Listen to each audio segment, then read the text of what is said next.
This is a follow-up video to a couple videos we've done about unfavorable drying results.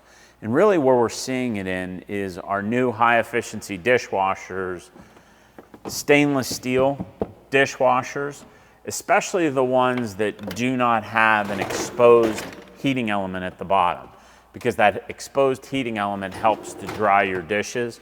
So if you're finding that you're having unfavorable drying results, you're pulling the dishes out and they're wet, a couple things you need to look for. Number one, are you pre-rinsing your dishes? Most new dishwashers have built-in turbidity sensors that measure how clean or dirty the wash water is. So what that'll do is if the wash water is clean because you pre-rinsed your dishes, it's not going to get to a high enough temperature.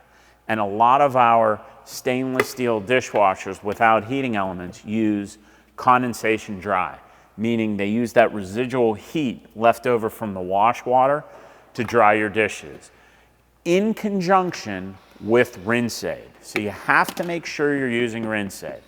Now I realize some people say that they never had to use rinse aid before, they never had issues on their old dishwashers. These new units, you need to use rinse aid, because there's no exposed heating element. The heating elements are not as powerful wattage-wise as they were before, but also you may need to adjust your rinse aid.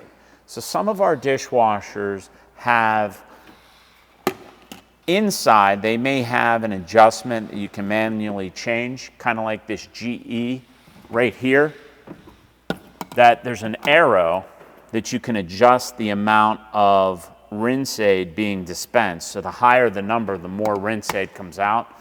And that's really due to a lot of factors, but the biggest one is how hard your water may be, and also the type of dishes you're putting in. So you may need to adjust that via the control panel. Like on this Becco, we do have a separate video that goes through how you can easily adjust this. And other dishwashers, you can do the same, like Whirlpool, Miele, Bosch, etc.